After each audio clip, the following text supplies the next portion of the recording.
자,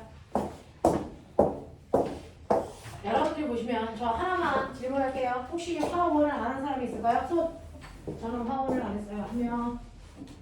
됐어. 세령아, 통합과학 했니? 통합과학 내용도 안 했고요. 네. 자, 그러면 여러분들이 지금 하셔야 되는 내용이 뭐냐면요. 화학과 물리가 전공되는 부분이에요. 그러면서 10페이지에 있는 원자의 구조와 스펙트럼 여기부터 시작해서 우리는 고체 에너지 T라는 기관까지 쭉 밀고 가볼게요. 자, 시간 되는 데까지 해볼게요. 자, 이 부분은 조금 가볍게 넘기셔도 되는 게 내용 자체가 무슨 응용을 한다든가 이런 부분은 없고요. 지식적인 부분들이 나오는 거예요. 여러분들이 중학교 2학년 때 배웠어요. 중학교 2학년 때 우리가 배운 게 뭐냐면 원자 구조예요. 실제로 원자는 더 이상 쪼갤 수 없는 가장 작은 입자다라고 누가 얘기했게? 덜턴. 덜턴이라는 사람은요. 원자는 더 이상 쪼갤 수 없는 가장 작은 입자이기 때문에 속이 비어있는 구의 형태로 원자의 모형을 제시한 사람. 됐어. 하지만 우리는 알아요. 원자는 가장 작은 입자가 아니고 원자 속에는 원자보다 더 작은 입자가 들어있다. 알고 있죠? 몇 종류? 몇 종류? 세 종류. 됐습니까? 원자 속에는 원자보다 더 작은 세 종류의 입자가 들어있습니다. 그 중에서 여러분들이 알고 있는 것처럼 원자의 중심을 원자핵이라고 하는데 원자핵에는 두 종류의 입자가 들어있죠? 뭐하고 뭐? 네, 플러스와 중성을 띠고 있는 플러스를 띠고 있는 양성자라고 하는 입자와 정비적 성질을 띠고 있지 않는 중성자라고 하는 두 종류의 입자가 바로 핵 속에 들어있어요. 그래서 원자 핵 속에 들어있단 말이죠. 그래서 우리는 얘네들을 핵자라고 부르기도 해요. 핵 속에 있는 입자다라고 해서 핵자라고 합니다. 자, 그런가 하면 바깥쪽에는 마이너스의 성격을 띠고 있는 아이도 있죠. 얘를 뭐라고 합니까? 전자. 그래서 이렇게 세 종류의 입자가 원자 속에 들어있어 라고 하는 걸 알고 있단 말이죠.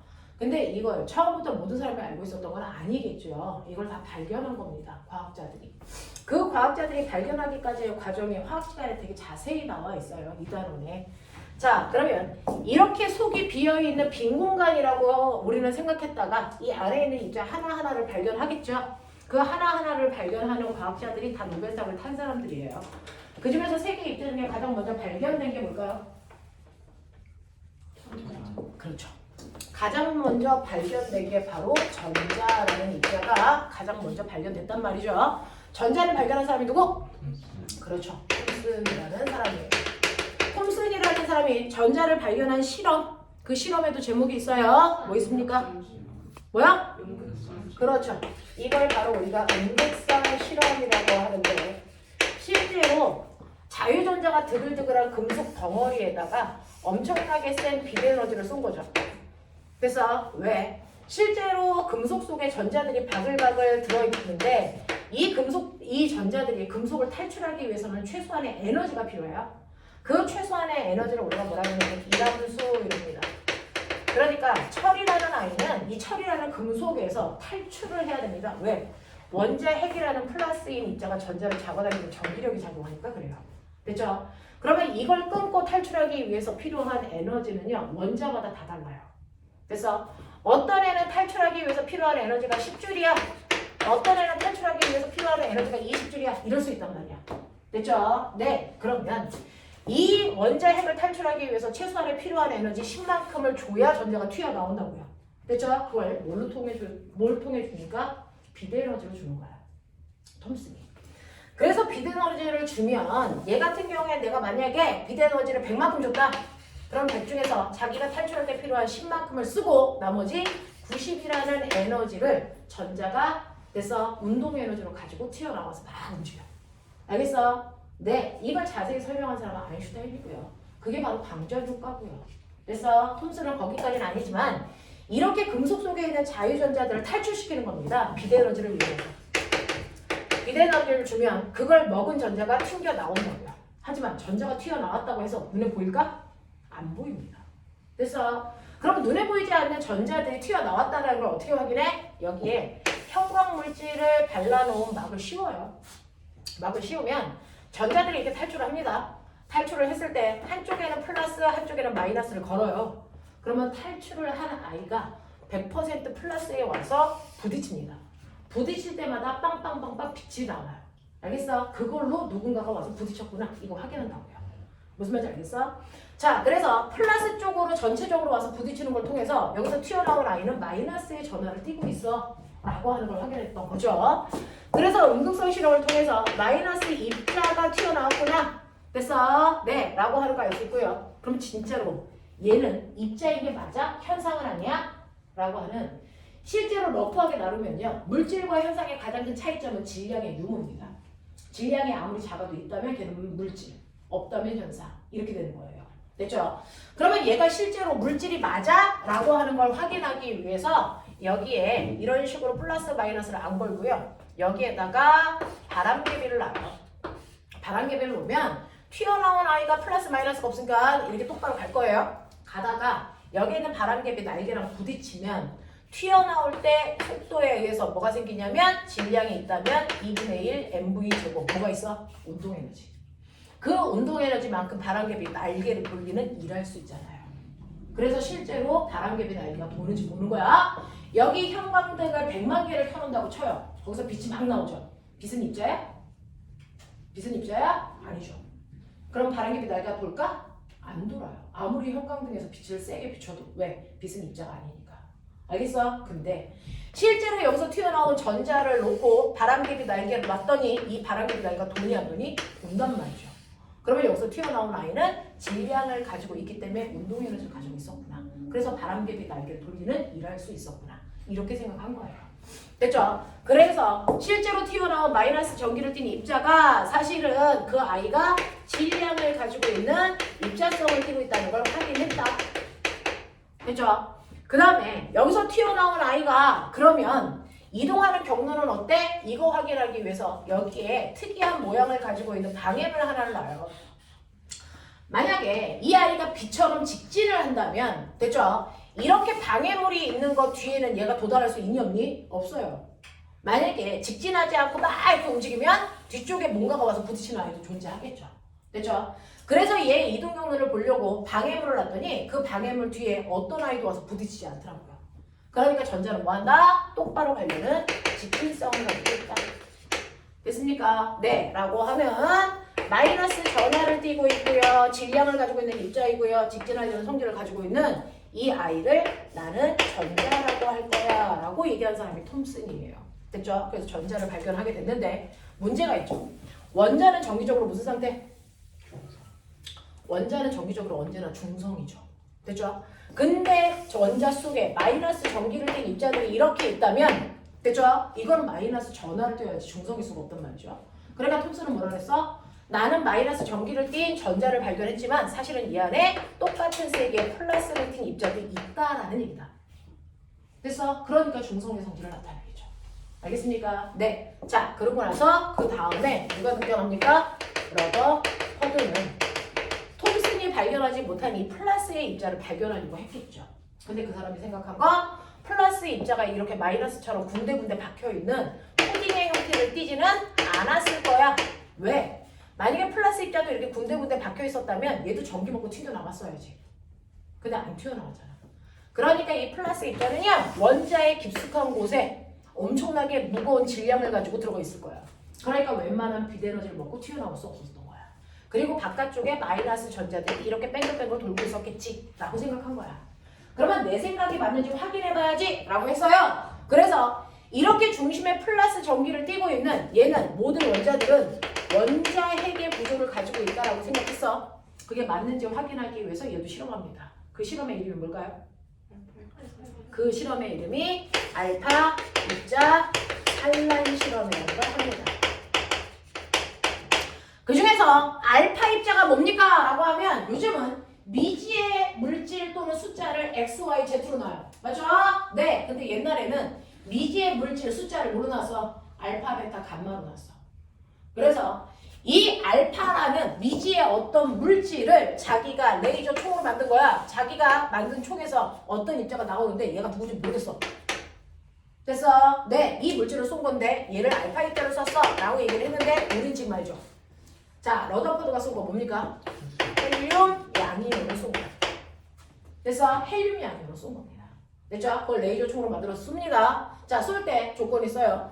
원자핵이 있다라는 걸 확인하기 위해서 금속을 덩어리로 실어간 건 톰슨이지만 러더퍼드는 덩어리가 아니고 금속을 얇은 종이처럼 펼쳐놓은 거예요. 됐어? 자, 이 종이처럼 얇게 펼쳐놓은 금속을 우리가 뭐라 그러니? 금속박. 됐어? 금속박 상태로 만들어 놓으면 원자들이 겹치지 않게 최대한 한 겹으로 펼쳐집니다. 그렇다면 그 안에 있는 원자핵도 겹치지 않게 하겠다는 의도입니다. 됐죠? 그래놓고 형광물질을 바른 막으로 씌웁니다. 자, 그래놓고 위에서부터 아래까지 자기가 만든 헬륨 양이온이 장착되어 있는 레이저 총을 쏘는 겁니다. 위에서부터 아래까지 드르륵 쏘는 겁니다. 100발쯤 쐈다라고 생각해 보시면 돼요. 100발쯤 쐈는데 그 중에서 90발이 정통으로 바깥쪽에 반대쪽에 와서 부딪힙니다. 여기에 부딪혀요. 얘는 직진한 거지 살단한 게 아니죠. 그래서 90발이 여기 와서 부딪힌다 라고 생각하시면 되는데 이 A의 위치에 와서 부딪힌 걸 통해서 우리의 러더퍼드는 뭐라고 생각했어요? 아, 실제로 원자는 대부분이 뭐니? 빈 공간으로 되어 있어. 그래서 헬륨 양이온이 통과할 때 누구도 방해하지 못했던 거야. 그럼 다른 말로 표현해봐요. 그러면 이 안에 원자핵이 없다는 거니? 아니죠. 원자핵은 있는데 우리가 찾으려는 원자핵의 크기가 대단히 뭐하다? 작다. 됐어? 그럴 땐 나머지는 다 빈 공간이다. 이렇게 해석한 거라고요. 됐죠? 자, 근데 이렇게 쏟아보면 원자핵은 아무리 크기가 작아도 존재는 하잖아요. 그래서 빽빽하게 100발을 드르륵 쏟아보면 이 중에 몇몇 발은 원자핵이랑 정통으로 부딪힌다고요. 그럼 꼬맹아, 너 저기서 막 뛰어와서 벽이랑 부딪혀봐. 누가 튕겨나가니? 내가 튕겨나가죠. 이유가 뭘 것 같아요? 벽보다 가벼우니까. 항상 서로 다른 조물질이 부딪히며 가벼운 새끼가 튕겨나갑니다. 알겠습니까? 이렇게 되죠. 자, 그래서 정통으로 부딪히는 아이가 존재한다. 그 중에서 누가 튕겨나갔을까? 알파 입자일까? 원자핵일까? 알파 입자가 부딪혀나갑니다. 100%. 알파 입자가 이렇게 튕겨나갑니다. 그래서 B에 와서 부딪힙니다. 됐죠? 직진하지 않은 위치가 산란 위치입니다. 그래서 첫 번째 산란 위치 B에 와서 부딪히는 걸 봤습니다. 이걸 통해서 와, 원자핵 있네. 이게 끝난 게 아니고요. 그 원자핵이 대단히 질량이 뭐하다고요? 원자핵의 질량이 엄청나게 뭐하다? 크다라고 하는 것까지 알아냈다. 누구보다? 헬륨 양이온보다 질량이 크다. 이걸 알아냈다고요. 됐어? 자, 그 다음에 세 번째는 뭡니까? 세 번째는요. 이 알파 입자가 부딪힌 게 아니고요. 원자핵이랑 깻잎 한 장 차이로 스쳐 지나가. 그랬을 때 어떻게 돼? 이게? 깻잎 한 장 차이로 스쳐 지나가. 그랬을 때 100% 바깥쪽으로 밀립니다. 100% 바깥쪽으로 밀립니다. 그래서 이걸 통해서 우리는 세 번째 위치 C. 이걸 통해서 알 수 있었던 거 뭡니까? 이 바보 같은 새끼들 확 배웠다고 이 개무시게. 자, 바깥쪽으로 밀렸다? 와, 서로 밀어내는 청력작용하네? 왜? 헬륨 양이온이 플러스 전기를 띠고 있죠. 그러니까 원자핵도 뭘 띠고 있다는 거야? 플러스 전하를 띠고 있다는 거야. 됐습니까? 그래서 이걸 통해서 원자핵이 내가 생각한 것처럼 플러스 전하를 띠고 있다는 걸 확인했다라고 하는 겁니다. 됐죠? 이게 바로 러더퍼드의 실험입니다. 그래서 원자 속에는 이렇게 중심에 엄청나게 작지만 질량이 큰 플러스 전하를 띠고 있는 원자핵이 있고 바깥쪽에 전자가 도는 게 맞구나라고 하는 걸 발견하게 됐고요. 그 다음에 러더퍼드의 제자들이 원자핵 속에 플러스 전기를 띠고 있는 양성자와 정자 성질을 띠고 있지 않은 중성자가 있다는 걸 발견하게 된 거죠. 그래서 여기까지를 러더퍼드의 업적으로 봅니다. 됐습니까? 자, 그래서 원자의 구조를 정확하게 발견한 사람이 러더퍼드. 자, 근데 이렇게 러더퍼드가 원자 속에 있는 입자들을 다 발견하고 나서 그 다음에 그래서 천재 화학자가 등장하죠. 누구? 아인슈타인하고도 말싸움에서 이기는 사람.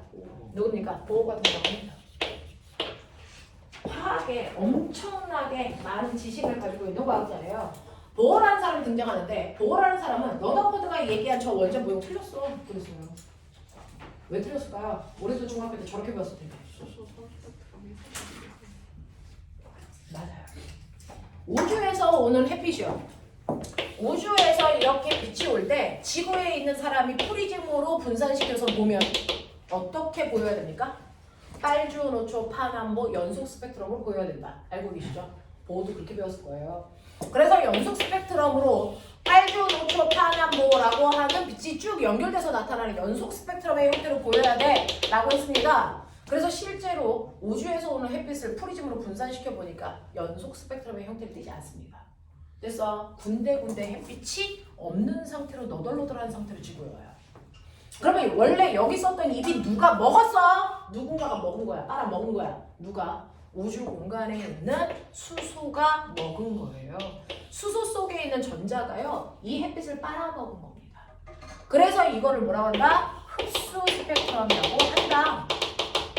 그랬다가 그래서 해가 지고 나면 이 새끼가 흡수한 만큼 그대로 뱉어내요. 그래서 오차 없이 뱉어내서 없어졌던 빛들이 그대로 나타납니다. 그러면 그 전자가 그대로 뱉어냈네? 이걸 뭐라고 합니까? 방출 스펙트럼에 나타나요. 이거를 중학교 2학년 때 배웠던 너네가 알고 있는 뭡니까? 선 스펙트럼이라고 하는 거죠.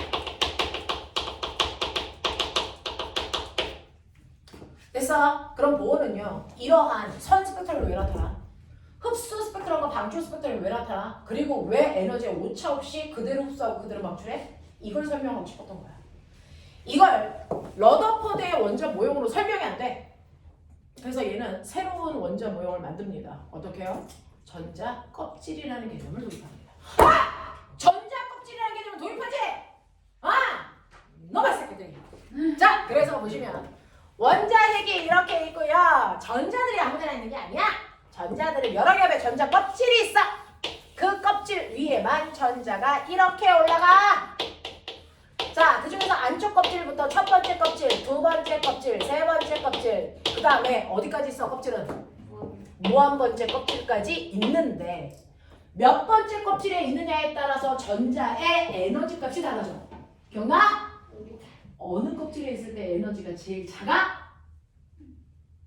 파악하는 거 맞아? 몇 번째 껍질에 있을 때 에너지가 제일 작아? 제일 아래 껍질, 첫 번째 껍질. 들으면 기억나? 그래서 가장 아래쪽 껍질에 있는 아이가 에너지가 제일 적고 윗껍질로 올라갈수록 됐죠? 전자가 가지고 있는 에너지, 위치 에너지 값이 커지는 거잖아. 됐어? 자, 그거를 우리 뭐라고 합니까? 전자의 에너지 위치 에너지에 준하는 에너지 값. 알겠습니까? 네, 에너지 순위가 달라져. 그럼 무한번째 껍질에 있는 전자는 에너지가 엄청 많겠네요. 네. 그럼 무한번째 껍질에 있는 전자는 에너지가 너무 커서 얼마로 하겠대? 우리의 보호 아저씨가 다 죽여버릴 거야. 집에 전화할 거야. 상담 주간이야 이 새끼들아. 자, 얼마를 가질까? 라고 하면 무한번째 껍질에 있는 전자는 에너지가 너무 커서 나는 0로 놓겠다 이라고 했어. 그러면 이 무한번째 껍질보다 아래쪽 껍질에 있는 모든 전자들은 에너지를 얼마 가지고 있어야 돼? 음수값을 가지고 있죠. 맞아? 이해됐어 이제? 오케이. 자, 그러면 각각의 껍질이 가지고 있는 에너지값 이렇게 구하면 돼 라는 걸 보호라는 아저씨가 일반화 시켰죠. 그래서 각각의 껍질에서의 에너지값 어떻게 구한다고? 마이너스 n제곱분의 k상수 이렇게 구하라고 했어. 그러니 첫 번째 껍질에 있는 아이가 가지고 있는 에너지 값은 얼마입니까? 알았어. 첫 번째 껍질에 가지고 있는 에너지 값은 껍질 번호가 1이니까 1의 제곱분의 k상수. 우린 k상수를 얼마로 놓는다? 1로 놓고 생각해본다. 알겠죠? 첫 번째 껍질에 가는 에너지 값은 마이너스 1이죠. 전자는. 알겠죠? 두 번째 껍질에 있는 전자가 갖는 에너지 값 얼마일까요? 마이너스 4분의 1. 아니, 그러니까 첫 번째 껍질보다 두 번째 껍질의 에너지를 크게 갖는 거 맞잖아요. 됐죠? 세 번째 껍질이 갖는 에너지 값 얼마일까요? 라고 하면 얘는 마이너스 9분의 1 이렇게 에너지를 갖는다. 알겠습니까? 라고 하는 거죠. 이 K값은요 13.12 에너지 볼트예요. 됐어? 근데 여러분들이 계산할 때 어차피 똑같은 값은 약분되기 때문에 의미가 없어요. 그래서 우리가 비교할 거기 때문에 그냥 1로 놓고 가시면 된다. 그래서 각각의 껍질이 갖는 에너지 값은 n제곱분의 K상수의 음수값이다 라고 하는 거 보시면 되겠죠. 자, 그랬을 때 나는 그러면 이렇게 각각의 껍질에 들어가기 위해서는 그 에너지만큼을 가지고 있는 전자만 들어와. 알겠어? 네, 그러니 첫 번째 껍질에 있는 전자가 갖는 에너지 값이 1이라고 그랬잖아요. 마이너스 1. 그래서 이 첫 번째 껍질에 있는 모든 전자들은 마이너스 1의 에너지를 갖는 아이들이다 라는 겁니다. 됐죠? 그리고 무한번째 껍질에 있는 전자들은요. 무한번째 껍질에 맞는 에너지를 가지고 있죠. 그게 얼마입니까? 0. 그럼 눈치채. 첫 번째 껍질에서부터 무한번째 껍질까지의 에너지 차이 얼마? 1만큼의 에너지 차이를 됐어. 생각해 두시면 돼요. 그러면 첫 번째 껍질과 두 번째 껍질의 에너지 차이는 이거 등간격이야? 에너지 차이가 껍질마다 등간격이야? 너 알아보고 싶은 거지. 자, 그래서 두 번째 껍질을 보시면 두 번째 껍질은요. 에너지를 얼마 가지고 있어야 되냐면 마이너스 4분의 1로요. 빨리 계산. 첫 번째 껍질과 두 번째 껍질 사이의 에너지 차이 4분의 3입니다. 전체 1 중에 무려 4분의 3만큼이 첫 번째 껍질과 두 번째 껍질 사이의 에너지 차이여야 된다. 그럼 두 번째 껍질과 세 번째 껍질 사이의 에너지 차이는? 세 번째 껍질은 9분의 1죠. 이거 얼마? 36분의 5. 전체가 36분의 6이거든요. 36분의 얼마? 36분의 나머지가 4분의 1이니까 36분의 9죠. 36분의 9 중에 36분의 얼마 차지한다고요? 5. 이렇게 되죠. 됐죠? 그러면 껍질과 껍질 사이의 에너지 차이가 등간격이니? 아니라는 거죠. 위로 갈수록 껍질과 껍질 사이의 에너지 차이가 점점 뭐해? 줄어들어야 돼요. 됐어? 그래서 위로 갈수록 껍질과 껍질 사이의 간격을 에너지의 크기로 표현한 겁니다. 우리는. 됐죠? 그래서 에너지 차이가 큰 애들은 껍질 사이의 간격을 넓게 하시고요. 위로 갈수록 에너지 차이가 줄어드니까 껍질과 껍질 사이의 간격을 점점 줄여서 우리는 이렇게 그립니다. 알겠습니까? 물리도 화학도 다 이렇게 그립니다. 자, 그렇다면 이런 식으로 전자들이 이 위에 이렇게 있어. 자, 그럼 꼬맹아 느껴. 자, 전자들이 이렇게 있다. 그러면 이때 전자는요. 그 껍질에 있다가 다른 껍질로 이동할 수 있게 있어. 전자도 이상할 수 있어. 됐어? 전자가 이동하는 걸 전자의로. 전자가 이사가요. 전이 현상이 일어나요. 알겠습니까? 전이 현상이 일어납니다. 그래서 전자를 움직이는데 이때 움직일 때 전자가 한 번에 한 껍질만 올라갈 수도 있고 한꺼번에 됐어. 모든 껍질을 다 건너뛰고 무한번째로 갈 수 있어. 몇 번째 껍질까지 가는지는 지 마음대로야. 근데 딱 하나 조건이 있어. 저는 첫 번째 껍질에 있다가 두 번째 껍질로 가고 싶어요. 가면 되죠. 엄마가 좋은 집으로 이사 가고 싶대. 가면 되죠. 그렇죠? 합법적이죠? 딱 조건 하나 있어. 뭐? 돈만 있으면 돼. 그거처럼. 됐죠? 첫 번째 껍질에서 두 번째 껍질로 이사 가는 거 가능합니다. 단 조건이죠. 두 번째 껍질로 들어가기 위한 에너지만 갖추고 있으면 돼. 그럼 저는요. 마이너스 1의 에너지를 가지고 있었는데 여기에 가려면 마이너스 4분의 1이어야 된대. 그럼 뭡니까? 에너지를 4분의 3만큼만 어딘가에서 흡수해 오면 되죠. 됐죠? 어디에서? 우주 공간에 있는 햇빛에서 이걸 빨아왔다는 겁니다. 그래서 빨주노초 파란 뭐 무지개의 형태를 띠고 있는 다양한 크기의 에너지들이 햇빛에 있는데 첫 번째 껍질에 있던 전자가 두 번째 껍질로 올라가기 위해서 에너지가 4분의 3이 필요해. 그래서 4분의 3에 해당되는 에너지를 갖는 요것만 쫙 빨아먹고 나머지를 그냥 보내는 거죠. 알겠습니까? 이렇게 해서 흡수 스펙트럼이 만들어집니다. 저는 두 번째 껍질이 아니고 무한번째 껍질로 갈 거야. 가도 되죠. 그러려면 에너지 1에 해당되는 값만 쭉 빨아먹으면 돼요. 됐어? 그래서 흡수 스펙트럼이라는 형태가 나옵니다. 자, 그랬다가 이렇게 전자들이 윗껍질로 올라가는데요. 화학에서는 에너지가 큰 게 좋대요? 작은 게 좋대요? 작은 게 좋아서 전자를 바닥 상태로 배치한다. 들어봤어요? 에너지가 바닥나게 배치하는 게 가장 안정적이다. 이 뜻이에요. 됐죠? 그래서 전자들은 에너지가 작은 상태를 안정적이라고 느끼거든요. 그래서 에너지를 흡수해서 윗껍질로 올라갔는데 됐어? 별로 좋은 거 없어. 그럼 어떻게 해? 다시 제자리로 내려온다고요. 됐죠? 그러면 제자리로 다시 내려오기 위해서는 아까 흡수한 만큼을 그대로 뭐 하면 되니? 방출해야죠. 됐습니까? 그래서 방출 스펙트럼이 생기는 거야.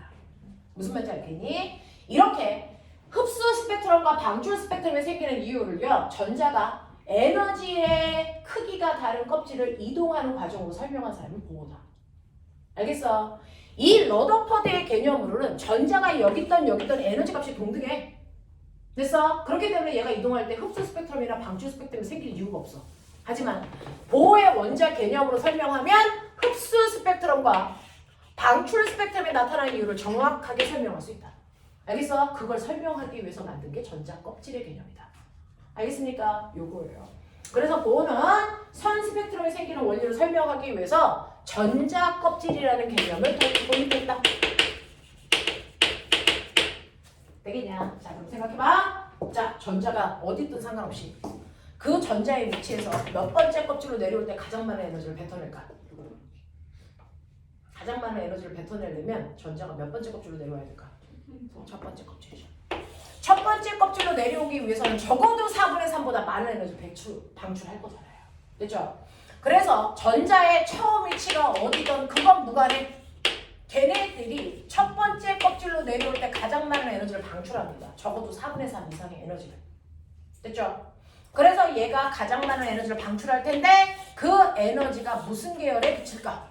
라고 하면 너네 알아요? 우리가 일반적으로 얘기하는 빛도요 세 종류입니다. 에너지의 크기에 따라 나눈 거죠. 빛 중에서 에너지가 큰 애가 뭘까요? 자외선. 그 다음에 뭘까요? 가시광선. 정신 차려! 그 다음에 뭘까요? 적외선. 이거죠. 그 중에서 전자들이 어디든 상관없이 첫 번째 껍질로 내려올 때가요 가장 큰 에너지를 방출할 때 그게 뭐다? 자외선 계열의 빛을 방출한다. 이거 발견한 사람 누구? 라이먼. 그래서 그 사람의 이름을 딴 라이먼 계열의 광선을 방출하면서 내려와 이렇게 얘기하는 거죠. 자, 전자들이 어디든 상관없이 두 번째 껍질로 내려올 때가 두 번째로 많은 에너지를 방출하면서 내려옵니다. 당연하겠죠? 네, 무슨 계열? 가시광선. 알겠습니까? 가시광선의 계열을 방출한다는 거 알아낸 사람 누구? 발머. 되겠냐? 오케이. 전자들이 어디든 상관없이 세 번째 껍질로 내려올 때가 세 번째로 많은 에너지를 방출해. 어떤 광선? 적외선. 이거 발견한 사람 누구? 그렇죠. 파셴. 그래서 라발파. 외워라. 알겠냐? 라발파. 알겠냐? 외우십시오. 어차피 수능은 객관식 찍으셔야 되니까 다 외울 필요 없어요. 라발파. 알겠지? 이렇게 된다. 자, 그 중에서 자외선이 나오는 거 눈에 보이니? 안 보여요. 자외선은 눈으로 감지할 수 없는 빛이거든요. 적외선 나오는 거 눈에 보이니? 적외선 탐지기 쓰지 않는 안 보여요. 우리 눈에 보이는 빛은 뭐만? 그러니까 두 번째 껍질로 내려오는 아이들이 시험에 더럽게 많이 나오죠. 눈으로 감지가 돼요. 됐어? 그래서 이런 식으로 얘네들이 내려오는데요. 꼬맹아, 이런 식으로 되어 있어요. 전자 껍질. 자, 얘요. 두 번째 껍질, 세 번째 껍질, 네 번째 껍질, 다섯 번째 껍질 이렇게 된다고 쳐요. 자, 전자들이요. 다섯 번째에 있는 애, 네 번째에 있는 애, 세 번째에 있는 애도 있겠지만 얘네들이 하나같이 위아더 월드 두 번째 껍질로 내려오면 다 가시광선의 빛을 방출합니다. 우리 눈에 보여요. 걔가 내려오는 게. 그걸 이용해서 만든 게 뭘까요? 자들이 알아요? 빛의 삼원색. 그걸 한국말로 얘기해! 빨! 그렇지! 빨초파. RGB는 아는데 한국말을 모르면. 그래서 이민보에 우리 거야. 빨초파야. 됐죠? 그 빨초파만 있으면 모든 색깔 다 만들어낼 수 있다. 빛의 합성. 맞습니까? 오케이. 자, 그래서 우리는 이렇게 두 번째 껍질로 내려오면 눈에 보이는 가시광선을 방출할 텐데 그 중에서 여러분들이 알고 있는 가시광선은 사실은 빨주, 노초, 파남, 보조 어느 쪽으로 갈수록 에너지가 커요? 보라색 쪽이 에너지가 같은 가시광선이라도 큰 거고요. 빨간색의 에너지가 작은 거예요. 그래서 빛의 에너지는 진동수에 비례합니다. 진동수는 빛의 파장과 무비례합니다. 됐습니까? 네. 자, 그러니까 여러분들이 가지고 있는 1번, 2번, 3번 이 중에서 누가 제일 에너지가 클까? 라고 하면 조금 더 높은 데서 내려오는 게 에너지가 크겠죠. 그러니 3번 껍질에서 2번 껍질로 내려오는 가시광선이 제일 에너지가 작은 가시광선일 거예요. 맞습니까? 이걸 빨간색으로 생각해보죠.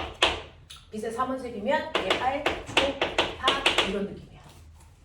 알겠어? 그럼 꼬맹아, 전자가 떠있는 높이만 조절해서 떨어뜨리면 두 번째 껍질로 떨어뜨리면 내가 원하는 빛의 3원색을 만들 수 있죠. 그걸 이용해서 만든 게 LED예요. LED. LED가 뭐냐? 라이트, 일렉트로닉 디스플레이. 됐어? 전기를 이용해서 빛을 만들어서 됐어? 색깔을 구현하는 장치. LED. 그게 어디 있어요? 그래, 삼성 핸드폰 화면이 LED 화면이에요. 되겠어? 너네 그 안에 삼성 핸드폰의 디스플레이 장치가 다 저거 이용한 거야. 전자를 들어서 떨어뜨리는 거야. 두 번째 껍질로. 그래서 빛 만들어내는 거야. LED 방식입니다. 알겠습니까? 이렇게 만든다고요. 자, 그러니까 어느 쪽 껍질에서 떨어뜨리냐에 따라서 두 번째 껍질로 내려와 빛이 나오는 건 맞지만 높이를 조절하면 색깔도 다르게 할 수 있다. 알겠습니까? 이 얘기예요. 이 얘기예요. 그래서 빛의 4번색을 이렇게 해서 만드는 게 LED 장치라고요. 그거 가지고 여러분들 TV나 컴퓨터나 핸드폰의 모니터의 색깔 구현을 요즘에 LED 방식으로 합니다. 됐어? 이렇게 하겠다는 거야. 이게 바로 반도체야. 오늘 할. 알겠습니까? 요 원인입니다. 자, 그랬을 때 꼬매나 여기에서 알아두셔야 되는 거 화원이랑 똑같죠? 1번, 2번 됐어? 이 두 개의 에너지의 비율이 얼마입니까? 1대 2의 에너지의 비율 이거죠. 자, 첫 번째 방식으로 내려올 때 뱉어내는 에너지.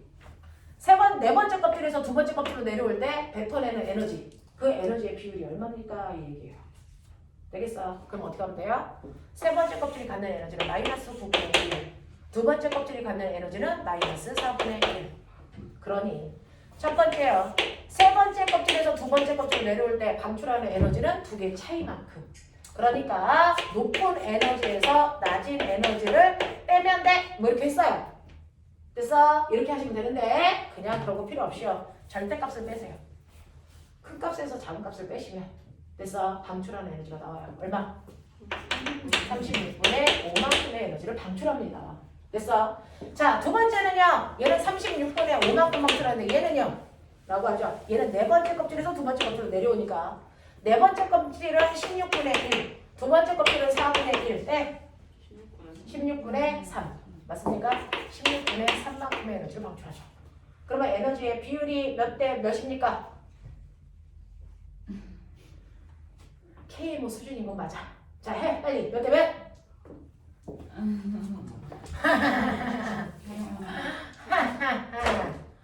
5 곱하기 35 5 곱하기 16대 3 곱하기 36 20대 27. 20대 27 그래서 20대 27만큼의 에너지가 방출돼요. 됐죠? 그래서 얘네들의 에너지의 비율은 20대 27이에요. 그럼 얘네들의 진동수는 에너지와 진동수는 비례합니다. 20대 27입니다. 그래서 얘네들의 파장의 비율은 파장은 진동수와 역수관계입니다. 그러니까 얼마? 27대 20만큼의 파장의 길이를 갖는 아이들을 방출한다. 이렇게 되는 거예요. 이해되겠어? 이해되겠어? 이런 식으로 계산해낼 수 있으면 돼요. 그래서 전자가 전이할 때 이렇게 에너지를 흡수 또는 방출하면서 전자들이 이동하게 된다는 거. 되겠습니까? 알고 계시면 되겠죠?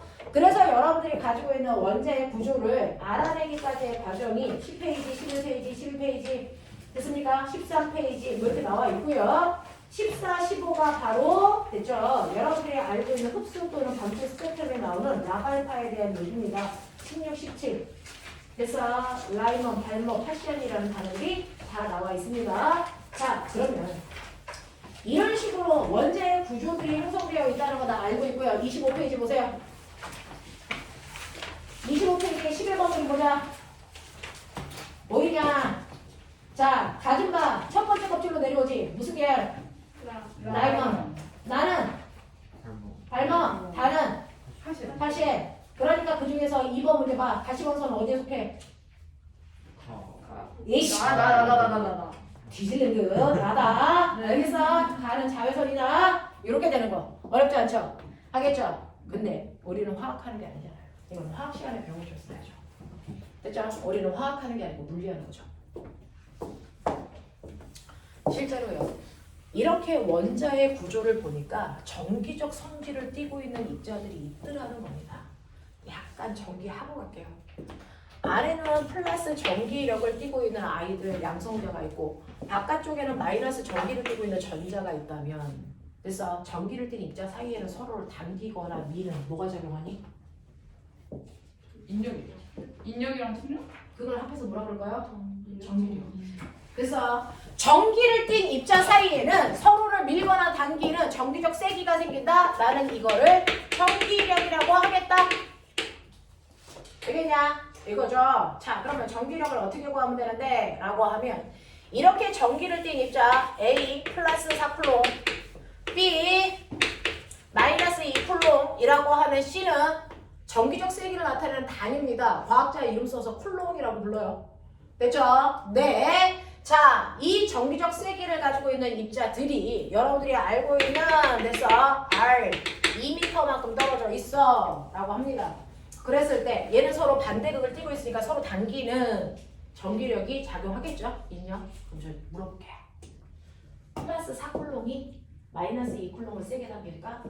아니면 마이너스 2쿨롱이 플러스 4쿨롱을 당기는 힘이 더 셀까?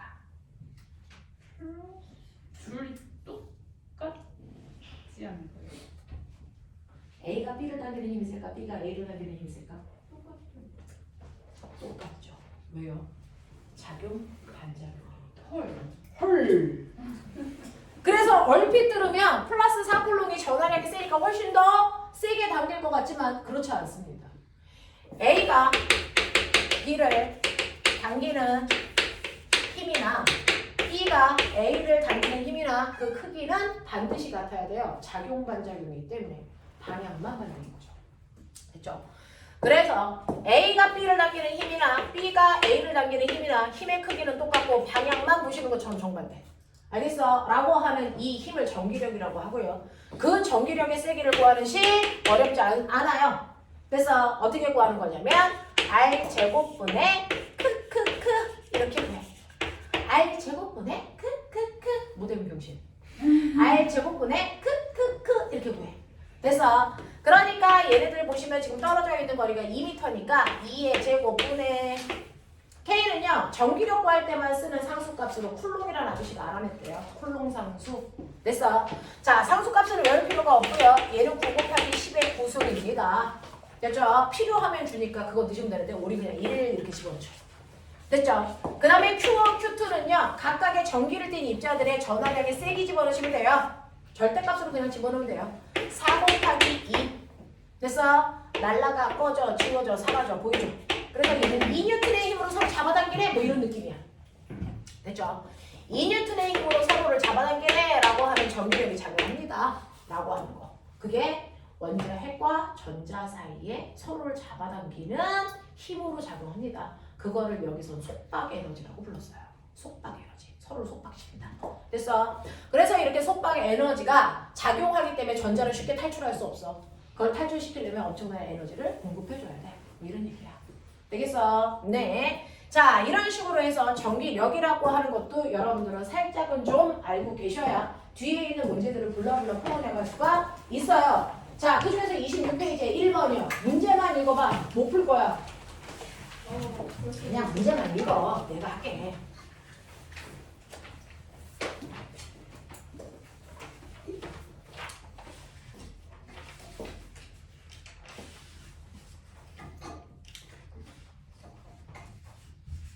읽어. 26페이지 읽어서. 이렇게 전기를 띤 입자들끼리는 서로를 잡아당기는 전기력이 작용하고 그 전기력을 이렇게 구하는 건 알았어? 되겠죠? 자, 근데 거기에 불러불러 읽어보면 뭐냐면요. 자, P라고 하는 아이와 Q라는 아이가 특정한 위치에 박혀 있습니다. 자, 이 중에서 플러스 전기를 띠고 있는 입자를 마이너스 D 위치에 놓았더니 움직이지 않았다. 그러면 A를 D의 위치에 놓으면 플러스 X축 방향으로 움직인다. 자, 이거 가지고 나머지를 다 알아맞혀봐 라고 합니다. 무슨 말이냐면요. 이렇게 수직선상에 있어요. 자, 이 수직선이 이제 이런 식으로 나갔다고 칠게요. 여기가 0이고 마이너스 D고 플러스 D고 플러스 2D고 플러스 3D고 뭐 이런 느낌으로 수직선상의 위치를 잡아놓고요. 여기에다가 0이라는 위치에 P라고 하는 전기를 띤 입자를 놨어요. 그래서 우리 전기를 띤 입자를 물리에서는 뭐라 그러는 줄 아세요? 점전화. 화학에서 뭐라 그러게? 전기를 띤 입자를 이온. 알겠냐? 양이온, 음이온. 됐어. 그걸 물리에선 점전화 이렇게 불러요. 자, 전기를 띤 입자가 P에도 하나, 그 다음에 Q라고 하는 위치에도 전기를 띤 입자가 있어. 근데 얘가 무슨 극을 띄었는지 얼마나 센지 안 가르쳐줄게. 됐어. 네, 이렇게 되고요. 자, 그리고 나서 이거를 추론하기 위해서 조건을 줍니다. 여기다가 만약에 플러스 전기를 띤 입자를 못 넣는다면 얘가 안 움직여. 헉, 왜요? 예를 들어서 여기에서 얘가 안 움직이려면 정지 상태죠. 합력이 얼마여야 돼? 0. 그렇지 내 새끼들아. 배운 게 있어 그래도. 합력이 0이어야 돼. 자 그럼 생각해봐. 자 만약에 얘가 플러스라면 됐죠? 네 여기에 있는 가라고 하는 플러스 전기를 띤 물질을 P가 가를 뭐 할까? 밀겠죠. 왼쪽 방향에 힘을 줄 거예요. 근데 여기에 있는 Q는요 어느 쪽 방향으로 힘을 줘야 되냐? 오른쪽 방향으로 같은 크기의 힘을 줘야지. 그래야 합력이 0이 되겠지. 그러면 Q는 땡겨야 되네? 플러스를? 그럼 얘는 무슨 극이어야 돼? 마이너스여야 되네? 이런 거야. 유추가 돼? 유추가 돼? 그러니까 반드시 P와 Q는 가한테 반대 방향의 힘을 줘야 된다고요. 그래야 합력을 0을 만들지요. 납득합니까? 그러니까 P와 Q는 무조건 전하의 종류로 반대여야 된다. 한 놈이 플러스면 한 놈은 마이너스. 거꾸로 얘가 마이너스면 얘가 플러스. 알겠습니까? 이거라는 얘기입니다. 그걸 예측하라고 준 거예요. 그 다음에 자 이렇게 됐을 때 여러분들이 생각해 보시면 와 그러면 여기에 있을 때 합력이 0이네. 오케이. 그러면 세기는 누가 써야 돼? Q. 몇 배 써야 돼? 3. 뭐 이런 거죠. 그러면 알았다. 그러면 P하고 가 사이에 작용하는 힘의 크기와 그 다음에 Q하고 가 사이에 작용하는 힘의 크기가 어때야 된다고요? 같아야 된다고요. 방향만 반대인 거지. 맞지? 그래야 합력이 0이지. 그러면 얘와 얘 사이의 전기력 이렇게 구하면 된다고요. R 제곱분의 크크크 이거. 알겠어? 오케이. 자, 그 중에서 둘이 떨어져 있는 거리는 D야. 그러니까 D의 제곱분에 쿨롱 상수 1로 놓을 거야. 그죠? 가의 전하량은 우리가 Q가 얘는 그냥 Q1, 얘는 Q2 이렇게 놓을게. 되겠지? 네. 그러면 여기서 전기력은 Q1 곱하기 Q가 요거 한 값이. 여기요. 여기서부터 여기까지요. 얼마요? 3D 떨어져 있죠. 제곱하면 9D 제곱 분의 쿨롱 상수는 1로 놓을 거니까. 됐죠? 네. Q2 곱하기 Q가 요렇게 한 값이랑 같아야 돼. 맞지? 자, 그러면 여러분들이 보시는 것처럼 D제곱 똑같고요. Q가 똑같단 말이죠. 그러면 D분의 Q1 한 값이나 9분의 D가 아니고 1분의 Q1 한 값이나 9분의 Q2 한 값이 같아야죠. 맞아? 그러니까 얘 전하량을 1로 보면 얘 전하량 얼마여야 되니? 9로 가야지. 전하량의 비가 1대9. 되겠어? 그러니까 얘는요. 예를 들어서 플러스 Q만큼의 전하를 띄고 있는 애가 P라면 얘는 마이너스 얼마요? 9 Q만큼의 전하를 띄고 있어야 이 일이 가능하다라고 하는 거지. 그래서 두 개의 전하의 방향이 반대라는 것과 그 다음에 전하의 세기가 1대9라는 것까지는 예측할 수 있어요. 됐죠? 그러면 정말 뿔만지 맞뿔인지 확인해야 될 거 아니야. 그러려고 두 번째 조건도 줬어요. 두 번째 조건은 뭐냐면요. 만약에 이 플러스 전기를 띄고 있는 I가 됐죠? 네, 마이너스 D가 아니고 플러스 D에 놓는다면 얘는 플러스 X축 방향으로 갈 거야. 요 I를 여기다가 놓는다면 여기에요. 여기다가 놓는다면 이 둘에 의해서 힘을 받아서 얘가 이쪽으로 밀려야 돼. 이 뜻이야. 됐어. 그럼 볼게요. 우리가 생각한 것처럼 얘가 플러스고 얘가 플러스잖아요. 이 새끼 밀어요. P가 민다고. Q는요 당겨요. 그러니까 당연히 어느 쪽으로 가요? 오른쪽으로 갈 거 맞죠? 거꾸로면요. 해봐. 마이너스 플러스랑 뭐야? 그럼 어떻게 되니? 1로 땡기고 얘가 1로 밀고 그럼 이쪽으로 가야 되잖아. 우리가 놓은 게 바보다. 됐죠? 얘네들은 뿔마인 게 맞아라고 하는 거죠. 알겠습니까? 이렇게 전화의 방향도 잡는다. 자, 거기에서 다 찾아. 빨리.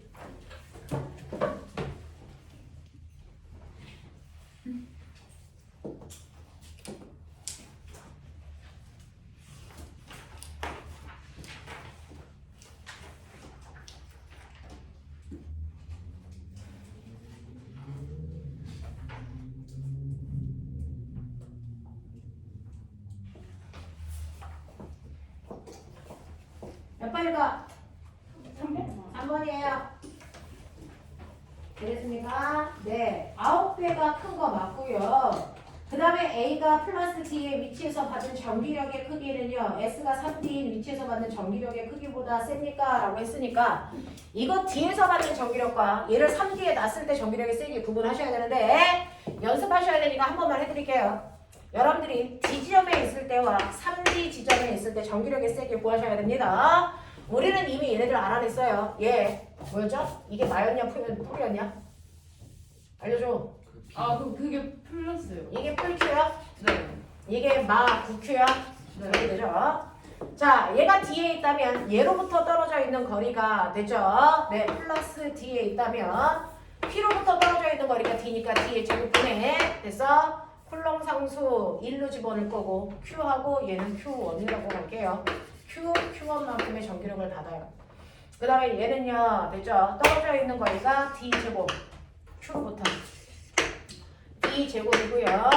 그 다음에 전하가 9Q에다가 Q1을 곱하는 거니까 Q1 이렇게 될 거예요.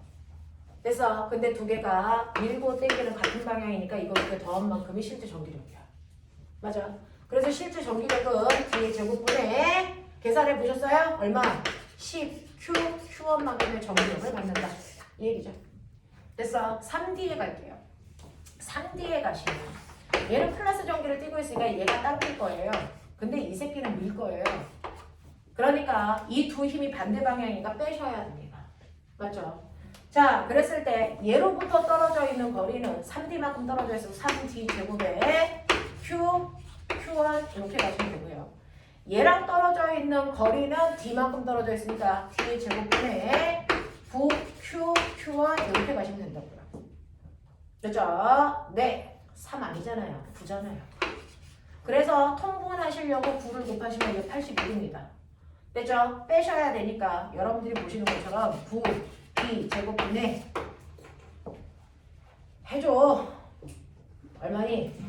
80, Q1 이렇게 나오겠죠. 되겠습니까? 그러니까 여기가 9라면 90이죠. 그러면 이쪽이 더 크죠.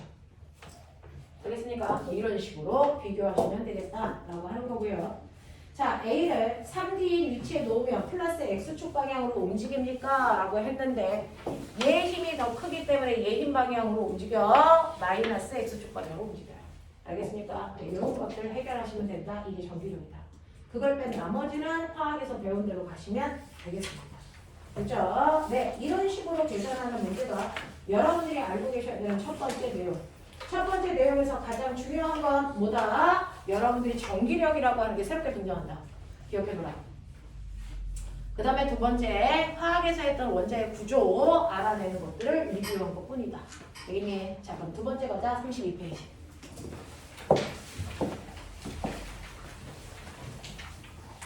그러면 화학 시간에도 배웠는데 이거 물리 시간에 왜 또 배워요? 자, 여기서 출발해서 가는 방향이 달라요. 자, 화학은 여기에서 오비팔로 간다면 물리는 여기에서 도체와 부도체로 갑니다. 됐죠? 실제로 이런 구조로 되어 있는 원자들이 결합을 해서 물질을 만들고 그 물질들이 온도에 따라서 고체 상태, 액체 상태, 기체 상태라는 세 가지 상태 중에 하나의 상태로 존재합니다. 됐죠? 그 중에서 액체나 기체는요, 원자의 입장에서 보면 충분히 원자와 원자 사이가 멀어서 서로 간섭이 일어날 수 없어요. 무슨 말이냐면 A라는 원자와 B라는 원자가 있고 그 A라는 원자 핵 바깥쪽에 첫 번째 껍질에 전자가 들어가고 두 번째 껍질에 전자가 들어갑니다. B라는 원자에도 첫 번째 껍질에 전자가 들어가고 두 번째 껍질에 전자가 들어가는데 전자와 전자 사이에는 같은 극이니까 서로 밀어내는 반발력이 작용합니다. 근데 원자와 원자 사이가 충분히 떨어져 있기 때문에 반발력이 작용하지 않아. 여기서 반발하지 않는다고요. 그래서 자기가 원하는 껍질에 얼마든지 들어갈 수 있는 구조를 가지고 있는 게 액체나 기체죠. 그래서 얘네들을 다루는 게 화학입니다. 그냥 그 구조 그대로 가면 돼요. 근데 고체는 아니라는 거죠. 우린 여기를 다루겠다는 거예요. 고체는요. 여러분들이 보시는 것처럼 선생님이 하나의 점을 찍죠. 여기에 원자가 100만 개 들어있어요. 실제로 요 작은 점 안에 원자가 100만 개가 모여있어 하나의 점을 구성할 수 있어야 돼 크기가 나와요. 그러면 100만 개의 원자가 저기에 있으려면 어떤 일이 발생을 하냐면 하나의 원자에 원자핵이 있고 첫 번째 껍질에 전자가 들어가고 두 번째 껍질에 전자가 들어가 있는데 두 번째 원자가 여기에 뭐 되어 있다? 겹쳐 있다 이 뜻입니다. 그래서 두 번째 원자가 첫 번째 원자핵이랑 거의 겹쳐 있어야 된다는 얘기죠. 그래야 이 작은 점 안에 100만 개의 원자가 들어갑니다. 됐죠? 그러다 보면 첫 번째 껍질도 겹치고 거기에 있는 전자도 겹친 상태로 존재해야 된다? 이거 가능하대 불가능하대? 전자들이 겹칠 수 있다 없다? 이거 절대 불가능하다는 거 화학 시간에 배웠죠. 누가 그랬어요? 파울리의 벤파울리. 됐어? 네, 이거잖아요. 그래서 전자들은 서로 같은 위치에 중복돼서 존재할 수가 없습니다. 됐냐? 그럼 어떻게 합니까? 실제로 보시는 것처럼 전자와 전자 사이의 반발력이 너무 세기 때문에 같은 위치에 전자를 억지로 집어넣으려고 해도 안 들어갑니다. 집에 가서 전자로는 여러분들이 실험할 수 없으니까 자석으로 해보세요. N극과 N극을 붙이려고 해보세요. 됐어? 얘가 가까이 가다가도 서로 붙니 안 붙니? 안 붙어요. 결국 밀어냅니다. 됐죠? 같은 위치에 존재할 수 없어요. 베타이기 때문에. 알겠습니까? 이렇게 전자와 전자끼리는 서로 밀어내는 청력이 강하게 작용하기 때문에 이렇게 겹쳐 존재할 수 없다는 거죠. 그러면 도대체 고체에서 첫 번째 전자 껍질도 100만 개가 있어야 되잖아요. 원자핵에 100만 개 있으니까. 그러면 첫 번째 전자 껍질은 겹칠 수 없으면 100만 개의 첫 번째 껍질은 어떻게 되어 있어요? 실제로 겹치지 않고 살짝 어긋난 상태로 존재합니다. 겹치는 첫 번째 껍질이라고 존재할 수가 없어요. 전자의 반발력 때문에. 그러면 집에 가서요. 연필을 뾰족하게 깎아서 겹치지 않게 100만 개의 겹을 그려보세요. 100만 개의 줄을 그려보시라고요. 그러면 너네가 보기에 껍질이니? 껍질의 형태를 띠겠니? 아니요. 이게 두꺼워집니다. 됐죠? 그래서 고체일 때는요. 전자 껍질들이 살짝 어긋나기 때문에 첫 번째 전자 껍질이 아니고 첫 번째 전자 껍질들이 존재하는 전자띠라는 구조를 갖는다. 이 고체에서만 나타나는 특징입니다. 그래서 고체 물질들은 전자 껍질이 아닌 전자띠의 구조를 가져야 된다. 이 얘기입니다. 되겠어? 자, 그래서 첫 번째 전자띠, 두 번째 전자띠, 세 번째 전자띠 이렇게 띠의 구조를 갖습니다. 됐죠? 그래서 고체 물질들은 전자 껍질이 아닌 전자띠의 구조를 갖는다. 기억해 두셔야 되죠. 근데 그냥 알아요? 전자 껍질이 위로 올라갈수록 간격이 점점 좁아지죠. 에너지 차이가 별로 없기 때문에. 근데 얘네들이 두꺼워지면 어떻게 될까요? 두꺼워지다 보면 전자 껍질이 뭐하니? 겹쳐요. 그런 일이 발생해요. 전자띠가 겹친다고요. 됐죠? 그 겹쳐진 전자띠에 전자띠 이렇게 존재하겠죠? 어쨌든 간에. 자, 그랬을 때 전자는 언제나 전자띠 안에만 존재한다. 띠와 띠 사이에 여기 멋진 말 띠 틈. 됐어? 여기에 전자가 존재할 수 있다 없다? 없다. 알겠습니까? 불변의 진리예요. 됐죠? 전자는 전자띠에만 존재하고 띠와 띠 사이의 띠 틈에는 전자는 존재할 수 없다. 이 얘기입니다. 똑같습니다. 그리고 그 띠에는 전자가 들어갈 수 있는 개수가 한정되어 있다. 첫 번째 전자 껍질에는 전자가 몇 개 들어가면 꽉 차? 2개 들어가면 꽉 차고 그걸 뺀 나머지는 몇 개까지 들어갈 수 있대요? 8개까지 들어갈 수 있어. 뭐 이렇게 배웠잖아요. 됐죠? 이렇게 각각의 껍질에 들어갈 수 있는 전자가 한정되어 있는 것처럼 전자띠에도 전자가 들어갈 수 있는 개수만큼만 채울 수 있죠. 첫 번째 껍질 꽉 찼어? 그럼 무조건 두 번째 껍질에 들어가야죠. 됐죠? 네, 그랬을 때 전자가 채워져 있는 가장 바깥쪽 전자띠를 우리는 원자가띠라고 한다. 그냥 용어야. 그리고 그걸 뺀 나머지 띠들은 전자가 존재하지 않죠. 이거를 우리가 뭐라 그러냐면 전도띠라고 합니다. 됐어? 이런 개념으로 전자들이 구성되어 있다. 자, 그랬을 때 우리는 현대과학에서 가장 중요한 건 어떤 물질이 전기가 잘 흐르지 않아 라고 하는 전기 전도성이 제일 중요해요. 우리가 쓰는 에너지가 전기 에너지이기 때문이에요. 됐어? 그래서 어떤 물질이 얼마나 전기가 잘 흐르니 라고 하는 멋진 말 전기 전도도 됐어? 네. 자, 그거에 따라서 전기가 잘 흐르는 고체 물질 뭐라 그래? 도체. 됐어? 네. 도체보다 전류가 잘 안 흐르는 애가 뭐야? 양도체. 그 다음에 뭐야? 자전체. 이걸 너네가 알고 있는 부도체라고 합니다. 됐어? 그러면 선생님 실제로요 도체는 전류가 잘 흐르는데 왜 절연체는 전류가 잘 안 흘러요? 절연체는요 전류의 흐름을 방해하는 거짓말 저항이 크기 때문이죠. 그래서 저항은 도체에 비해서 반도체의 저항이 크고 반도체에 비해서 전원체의 저항이 너무나도 크기 때문에 전류가 흐르지 않습니다. 알겠습니까? 이런 구조로 되어 있는데 자 이때 도체와 반도체, 부도체의 구조적 차이는 뭐야? 이걸 오늘 보겠다고요. 얘네들의 구조적 차이. 요거 보겠다고요. 실제로 도체라고 하는 일반적 금속입니다. 금속들은요. 전자가 들어가 있는 가장 바깥쪽 껍질 원자가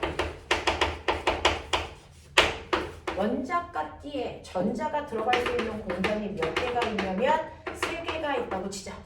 그 중에서요 2개는 채워져 있는데 하나는 전자가 안 들어가 있어. 그럼 어떤 일이 발생하게? 전자들은요 옆에 있는 빈 공간으로 자유롭게 움직일 수 있죠. 그래서 에너지 흡수할 필요 없이 옆으로 자유롭게 움직입니다.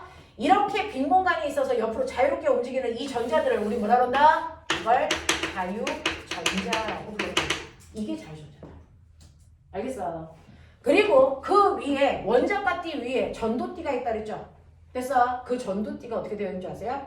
띠가 두꺼워서 겹치다 보니까 얘가 이렇게 겹쳐져 있어요. 그럼 우리 앞에서 뭐라고 배웠냐면 껍질과 껍질 사이에 이 간격만큼의 에너지를 흡수해야 올라갈 수 있다. 그랬죠? 근데 얘는 간격이 없어요. 2개가 겹쳤잖아요. 그러니까 위로 올라갈 때 에너지 흡수할 필요 있어 없어? 없어. 그냥 올라가면 돼. 띠틈이 없어서. 알겠습니까? 그래서 이 자유전자를 가지고 있는 도체들은요. 원자가띠에 빈 공간이 있어 전자가 자유롭게 움직일 뿐만 아니라 전도띠 사이에 띠틈도 존재하지 않아 위로도 자유롭게 움직일 수 있는 상태. 그래서 전자들이 자유롭게 움직이면서 전기적 현상을 만듭니다. 전류가 잘 흐르죠. 이게 도체의 구조입니다. 그거에 비해서 반도체나 전연체는 어떻게 되어 있는지 아세요? 원자가띠에 전자가 가득 차 있어요. 꽉 차 있습니다. 원자가띠에 전자가 꽉 차 있는 구조입니다. 그래서 자유전자가 거의 없습니다. 됐어? 자, 그러면서 어떤 일이 발생하냐면 위에 있는 전도띠 사이의 간격이 더럽게 넓어서 여기를 올라갈 때 엄청난 에너지를 흡수해야 되는데 자연 상태에서 이걸 흡수할 가능성이 제로인 아이도 있고요. 상대적으로 이 간격이 좁은 아이도 있겠죠? 그래서 상온에서 조금만 에너지를 흡수해도 올라갈 가능성을 가지고 있는 아이도 있겠죠? 그죠? 얘가 누굴까요? 얘가? 저렴. 그렇죠. 얘가 전체. 얘가 누굴까요? 얘가 반도체. 요 차이입니다. 구조적으로. 됐어? 이렇게 얘기하는 거야. 그 중에서 여러분들이 알고 있는 반도체가 대표적으로 14족에 있는 그 아이들이죠. 누구?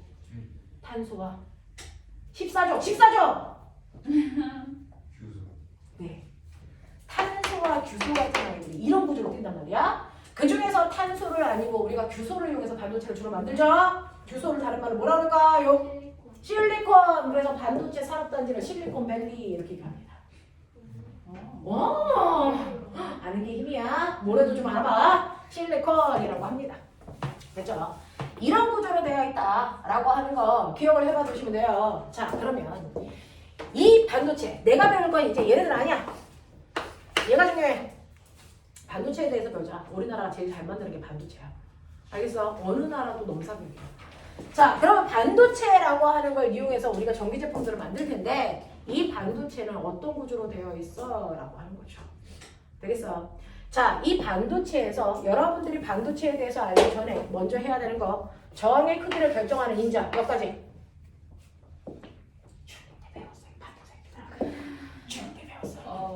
늙은 새끼들, 중3 새끼들, 이런 썩을 노는 새끼들 배웠는데 이씨.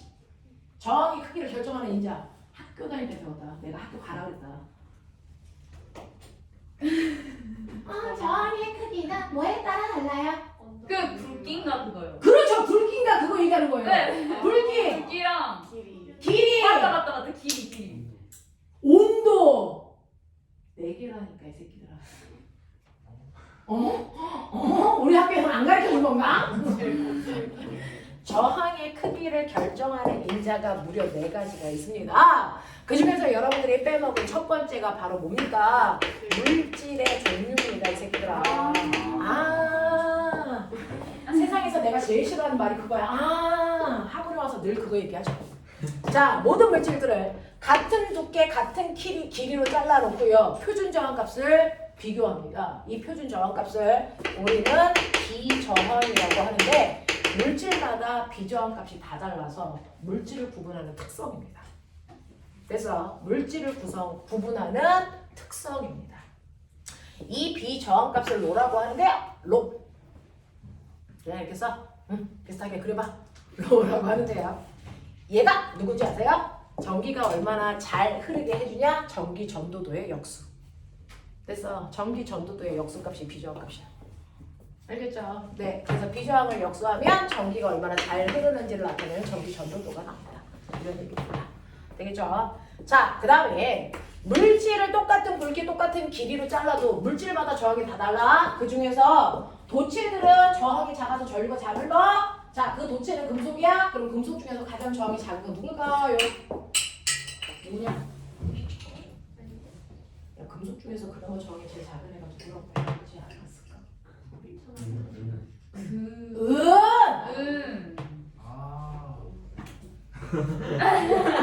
그러면 전선 속에 은 집어넣었어야 되는데 우리 집 전선에 은 있으면 옆집 애가 와서 다 까놨지? 네. 자, 은 안 들어있고 뭐 들어있어? 불이 다른 나라에서 살고 있는 거야? 불이 들어있습니다. 불이는 은에 비해서 저항은 살짝 크지만 됐어. 재료비는 싸죠. 그래서 불이 집어넣는 거예요. 됐죠? 이렇게 물질마다 표준 저항값이 비저항값 다 달라요. 근데 같은 물질이라도 얘가 길어지면 저항값이 커져요. 왜? 많이 붙어요. 맞아요. 이 안에 있는 원자에 전자가 가다가 충돌하는 게 저항이잖아요. 길어지면 길어질수록 원자의 개수가 많아지니까 충돌할 확률들이 증가합니다. 그래서 저항값이 커집니다. 이해되겠죠? 그래서 물질의 길이가 길어질수록 저항값은 커집니다. 이렇게 얘기하는 거죠. 맞아? 자, 얘에 비해서 얘의 길이가 2배 커졌어. 그럼 저항도 정확하게 2배 커져요. 알겠습니까? 자, 세 번째. 뭡니까? 자, 요거요. 굵기라고 하는 단면적. 됐죠? 이 단면적의 길이가, 굵기가 뭐 할수록 단면적이 클수록 저항은 뭐해지니? 작아지는데 왜 그런 줄 아세요? 실제로 단면적이 굵어진다는 얘기는 잡아당긴다는 얘기거든요. 잡아당기니까 원자와 원자 사이의 간격이 넓어져요. 그래서 충돌 안 할 가능성이 커지는 거죠. 알겠습니까? 이런 거예요. 그래서 단면적과는 저항은 반비례합니다. 라고 하는 거고요. 네 번째, 이 새끼가 중요합니다. 온도요. 온도를 높이면 저항이 커질까 작아질까? 커져요. 7할 거야. 네. 둘로 나눠야지 새끼야. 도체라면 됐어. 도체라면 온도가 높아지면 저항은 커져요. 그러니까 모든 전기 제품들은 차가운 곳에 보관하셔야죠. 저항이 작아지죠. 알겠습니까? 네, 그게 아니고 반도체나 절연체라는 온도를 높이면 오히려 저항값이 줄어들어요. 도대체 왜 이래? 라고 하면요. 반도체나 절연체는 열을 가하면요. 그 열 에너지가 전자를 윗껍질로 올리는 작용을 합니다. 윗껍질로 올리는 작용을 합니다. 열 에너지를 흡수한 전자는 윗껍질로 올라가요. 그럼 여기 빈자리 생기죠? 자유전자들이 생기기 시작합니다. 그래서 전류가 자라기 시작합니다. 알겠어? 그래서 도체나 반도체는 온도가 높을수록 돼서 저항이 줄어드는 효과가 나타납니다. 전류가 자라니까. 근데 도체는요. 이미 자유전자가 많은데 10까지 가면 얘까지 올라가. 자유전자 개수가 너무 많아져. 그럼 어떤 일이 발생할까? 전자가 가다가 원자랑만 충돌하는 게 아니고 그 너무 많아진 전자들끼리도 충돌하게 돼. 그래서 충돌 횟수가 증가해. 알겠습니까? 그래서 도체들은 온도가 높아질수록 충돌하는 횟수가 많아질 수밖에 없다. 그래서 저항값이 커지는 거다. 됐죠? 그렇다면 결론. 실제 저항값 어떻게 보여요? 실제 저항값은 이 4개가 다 들어가 있어요. 됐죠? 실제 저항값은요. 비저항에다가 됐죠? 네, 굵기분의 길이 하시면 돼요. 이게 실제 저항을 구하는 방법입니다. 비저항에다가 굵기분의 길이 하면 된다. 그럼 비저항, 굵기, 길이, 온도 어디 있어? 이게 온도예요. 물질마다 온도에 따라 비저항 값이 다 달라져요. 그래서 0도라면 0도일 때 비저항 집어넣으시고요. 10도라면 10도의 비저항, 20도면 20도의 비저항을 집어넣어서 계산하셔야 된다. 알겠습니까? 네, 라고 하는 겁니다. 자, 이런 식으로 해서 실제 저항값 저렇게 계산할 수 있다라는 겁니다. 이해됩니까? 자, 이런 식으로 해서 여러분들이 물질을 보시면 아, 이게 도체네, 부도체네, 반도체네 이런 것들 계산해낼 수 있는 능력을 키우셔야 되는데 자, 자기야 42페이지 펴봐. 42페이지 피시면요. 꼬맹아 가하고 나는 온도가 높아질수록 저항이 뭐해지니? 어떤 것들이요? 2번이요. 42페이지에 2번 보시면 자 프린트 혹시 없습니까? 제가 몇 페이지까지 복사해줬습니까? 36페이지. 아깝다 씨. 자 36페이지까지만 비교했으니까 자 거기에 어떤 게 나왔냐면 거기에 2번 그림은요. 온도와 저항 사이에 관계 그래프가 이렇게 그려져 있어요. 관계 그래프가 그려져 있어요. 다 이쪽이 온도, 이쪽이 저항. 그럼 알아내요? 자, 이 중에서 도체가 누굽니까? 그렇죠. 온도가 높아질수록 저항이 커지거든요. 아, 이 새끼 도체. 그러면 이 두 개가 절연체 아니면 반도체? 누가 절연체? 네, 더 저항이 크니까. 됐죠? 그래서 얘가 절연체, 얘가 반도체. 이제 납득이 되겠지? 오케이, 이렇게 잡는 거야. 됐죠? 자, 그래서 각각이 누군지를 찾아낼 수 있는 안목을 키우자라고 하는 거죠. 자, 그 다음에 자, 책 없는 사람 손 어디였죠? 3명. 하나, 둘, 셋. 자, 옆으로 밀착. 옆으로 앉아서 봐. 보여줘, 이씨. 애기, 오빠 보여줘. 오빠야, 언니 보여줘. 너 그 옆에 짝꿍 보여주고. 네, 옆으로 밀착. 자, 옆으로 와. 됐어. 네, 옆으로 와서 봐. 모르는 거야. 안 돼. 자, 거기에 있는 9번 그림 봐. 자, 9번 그림 보시면요. 됐죠? 이 9번 그림에서 가나다가 누군지 보란 얘기야. 됐죠? 뭐 있습니까? 밑에 있는 파란색은 원자가 띠죠. 전자가 거기에 들어있다는 거야. 그리고 전자가 없는 그 위에 있는 전도띠 있죠. 되겠습니까? 네. 옆으로 와서 봐, 빨리. 자, 그러면 보시면 가는요. 됐죠? 하나는 반도체, 하나는 절연체, 하나는 도체야. 찾았니? 네. 네. 누가 도체입니까? 나요. 그렇죠. 맞아. 띠 간격이 없어야 되니까. 맞아요. 자, 그 다음에 가는 뭡니까? 절연체. 네. 이게 절연체고 나는 뭡니까? 반도체. 납득됩니까? 이렇게 볼 수 있는 안목을 키우셔야 된다. 아시겠죠? 네. 이런 것들을 여러분이 찾아낼 수 있으시면 된다라고 하는 그런 그림들이 잔뜩 나와 있는 거예요. 그래서 일단은 도체, 반도체, 절연체 찾으시면 되고요. 46페이지. 46페이지 6번 오세요. 이제 찾았죠? 가나다 그림화를 라로 연결하는 겁니다. 아! 되겠냐? A가 누구냐? 아니 A가 누구냐? 나요. 그죠? B가 누구냐?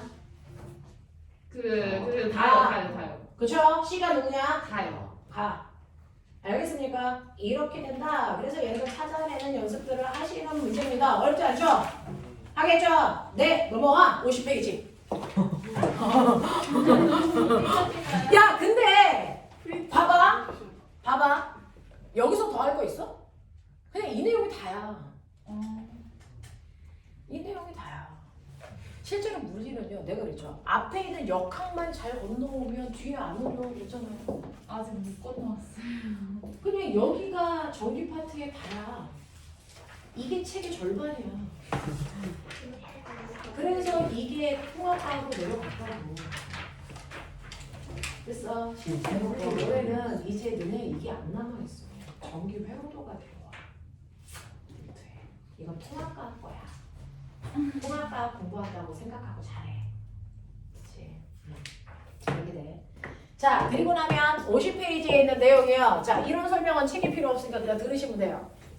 자, 50페이지. 자, 집에 가서 계약하기 직전이니까 그래서 네, 물리 숙제 열심히 하시면 돼요. 됐죠? 이번 주는 물리 숙제 열심히 하시고요. 선생님이 시험 기간에는 휴강해 드릴 거예요. 그때 내시는 공부 열심히 하시면 되겠죠. 3주 드릴 거예요.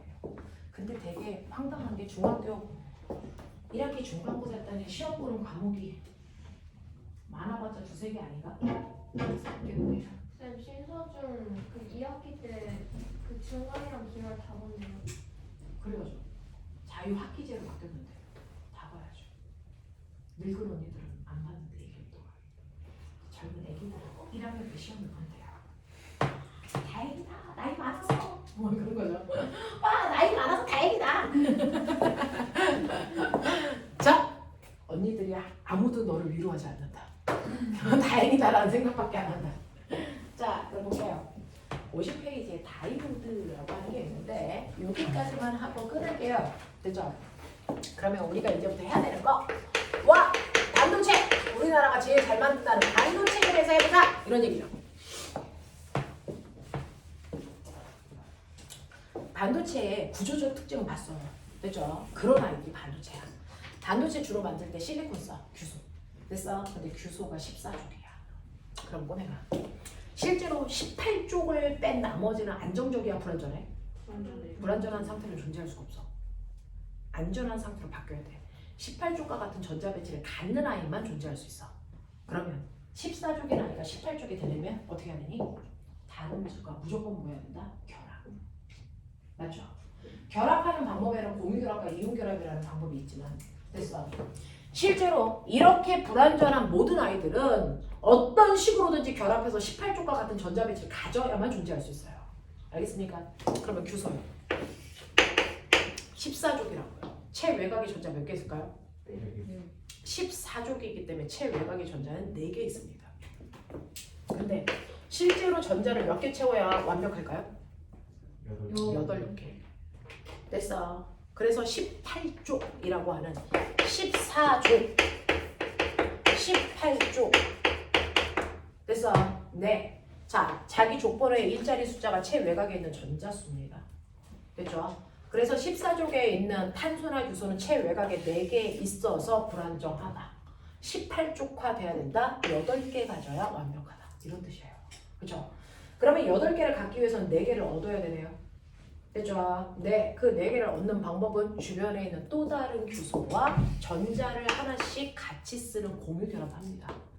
그래서 하얀색 규소가 전자 하나를 내놓으면 노란색 규소가 전자 하나를 내놔 이거를 같이 씁니다.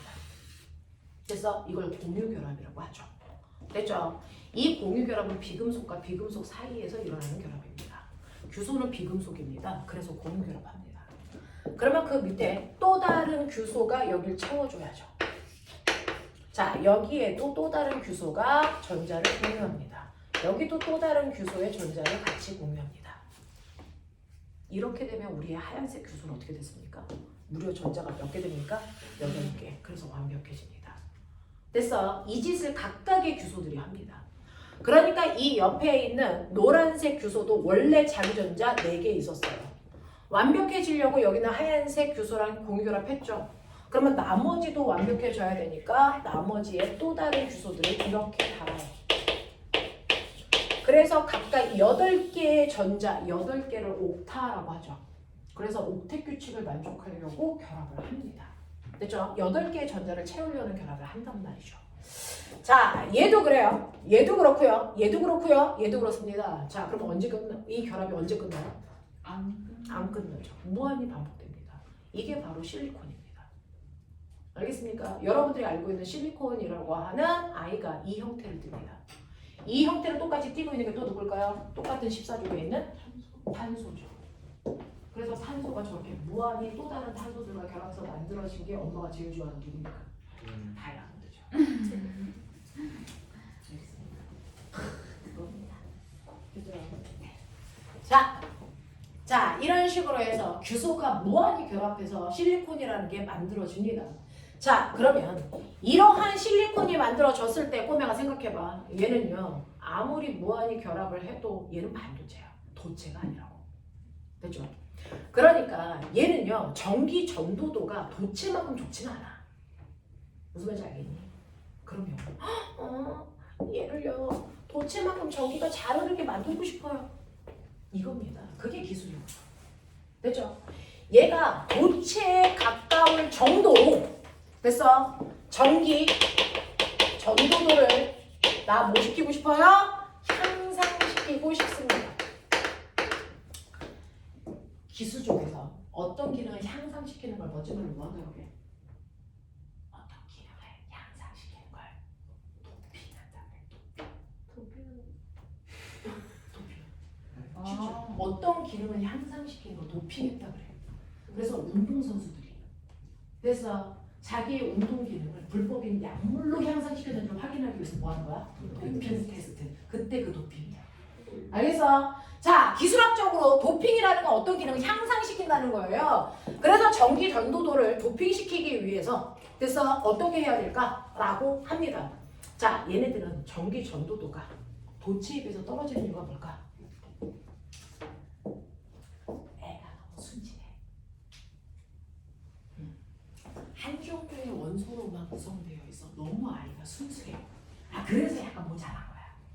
그럼 어떻게 하면 돼? 약간 때를 묻히면 돼. 맞지? 아이가 너무 순수해. 이 나이에 알 걸 몰라.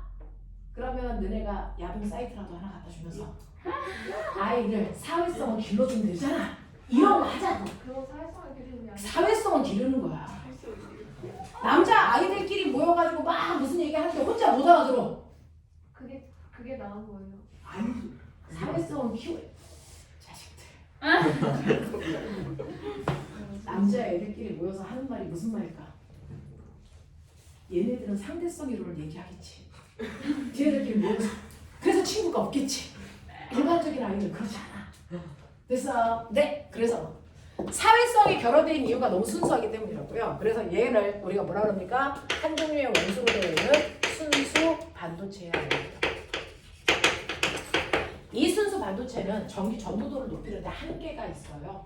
그래서 여기에서 이제 순수하지 않게 합니다. 됐죠? 살짝 때를 붙이자고. 여기다가 요거 하나를 싹 빼고요. 다른 물질을 집어넣어 줍니다. 그래서 순수하지 않은 불순물 반도체로 만듭니다. 이게 도핑시키는 방법이야. 알겠어? 이상한 상상하지 마. 지금 물리 시간이야? 그죠? 네, 불순물 반도체를 만들면 되는데요. 그러기 위해서 여기에 있는 규소 중에 하나를 빼서 다른 원소를 도핑하면 돼요. 됐죠? 근데 여기는 하얀색 규소를 빼는 순간 너 나와 이 새끼야 이렇게 하는 순간 얘가 자기가 기여했던 얘네들 다 끌고 나갑니다. 당연하죠. 자기 존재도 끌고 나가요. 됐죠? 자, 그럼 도핑하는 방법은 뭐냐면 14족에 해당되는 원소 하나를 빼고 거기에 14족이 아닌 13족 또는 15족을 갖다가 집어넣는 도핑하는 현상들을 하면 돼요. 그럼 예를 들어 13족 빨리 외워. 13족 중에서 가장 유명한 거 누구니? 13족. 주기율표 못 외워? 주기율표 못 외워? 학부모 상당 기간이야 이 새끼들아. 13족에 누구 있어? 알루미늄 새끼들 확 그냥 뒤지는데 이런 양띵 같은 새끼들. 됐죠? 알루미늄 이런 애 도핑하는 거야. 됐어? 그래서 규소 뺀 자리에다가 알루미늄 야 너 들어가 그러면 알루미늄 알았어 내가 너를 완벽하게 해줄게 라고 하면서 알루미늄이 들어가는데 꼬맹아 생각해봐 얘 몇 조? 13조 전자 몇 개 가지고 들어가? 3개. 그렇지. 규소가 빠지면서 4개의 전자를 빼고 갔는데 알루미늄은 자기가 들어가면서 전자 몇 개를 뽑아? 3개를 딱 뽑으면서 와 완벽하다 찐따지 양반 새끼지. 근데 얘 때문에 좋아진 거야. 빨리 생각해.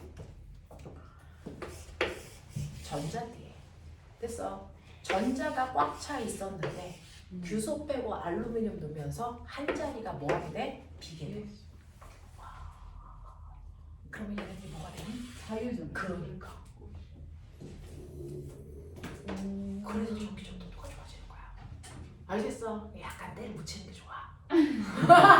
그러면 원래 전자가 있었어야 되는데요. 전자가 빠지면 마이너스가 약해지기 때문에 상대적으로 플러스의 성격을 띠는 구멍이 생겨요. 플러스를 우리가 양의 구멍 공자 양공이 생긴다 이렇게 표현합니다. 됐죠? 그래서 13족을 도핑하는 순간 빈 구멍이 양공이 생기는데 얘 때문에 전류가 잘 흐르는 현상이 생긴다고요. 그래서 우리는 얘를 전하를 잘 흐르게 하는 역할을 한다. 전하, 나르게, 순수한 한국말. 그래서 이 역할을 하는 양공들이 늘어납니다. 그럼 꼬맹아 영어로 바꾸자. 영어로 바꾸자. 마이너스를 우리가 네거티브 그래. 그럼 플러스를. 그렇지. 그래서 얘는 플러스의 성질을 띠는 구멍이 생기는 반도체. 뭐야? 포지티브형 반도체, P형 반도체. 이 새끼들 들어본 적이 없구나. 기가 시간에 또 쳐줘랐구나. 됐어. P형 반도체를 만든 거예요. 됐어. 그럼 내가 규소를 빼고 15족을 도핑할 수도 있다고요? 그래. 자, 그럼 빨리 외워. 주기율표 15족. 인. 그렇지. 이제 나왔다, 인. 됐죠? 네, 인 같은 애를 도핑합니다. 인 같은 애를 도핑하는데 얘는 15족이잖아요. 전자 몇 개를 채우겠네? 그렇지, 그렇지. 근데 빈 구멍은 몇 개밖에 없어? 네. 4개. 그 4개 구멍에 5개 넣을 수 있어? 없어. 파울리에 베타 파울리에 미배돼. 알겠어? 그러니까 2를 집어넣는데 5개를 집어넣을 수가 없어. 구멍이 4개니까 4개만 집어넣어. 그러면 하나는 어떻게 할 거야? 자유전자로. 하나는 어떻게 해? 여기에 못 들어가네? 그러면 그 윗껍질에 전자가 들어간다고. 전도기에 전자가 들어가. 그러면 나머지는 다 빈 구멍. 얘가 자유전자가 되는 거야. 유레카. 되겠어? 그래서 15족을 도핑하면 뭐가 늘어납니까? 자유전자가 늘어납니다. 알겠습니까? 네, 이 자유전자가 전하 나르기 역할을 합니다. 이런 거죠. 그러면 전자는 마이너스네? 이거 뭡니까? 뭡니까? 네가티브형 반도체, N형 반도체 이렇게 되는 거예요. 알겠어? 네, 이렇게 해서 P형 반도체나 N형 반도체라고 하는 두 종류의 반도체를 만드는 거야. 됐죠? 그러면 이 두 종류의 반도체를 만들면 우리는 이 두 종류의 반도체를 따로따로 씁니까? 절대 아닙니다. 우리는 이 N형 반도체나 P형 반도체를 따로따로 쓰는 게 아니고요. 하나의 반도체 안에 절반은 P형, 절반은 N형 이렇게 만들어 놓고 씁니다. 됐죠? 자, 이렇게 한 덩어리 안에 반도체가 두 종류가 들어가 있다. 이 둘을 됐어. 우리는 영어로 뭐라 합니까? 더블이 어디서 왔게요? 다이에서 왔어요. 다이. 됐어? 다이가 원래 더블의 근원이 되는 단어야. 됐어? 그래서 얘가 뭡니까? 다이오드. 다이오드 중에 가장 유명한 아이가 있어. 핫해. 자, 그게 뭡니까? 발광 다이오드. 그게 LED 바보야. 알겠어? 발광 다이오드가 이거야. 알겠어? 반도체 두 개 말고 세 개 쓸 수 없어요? 있어야 돼. P, M, P 이런 식으로 또는 M, P, N 이런 식으로.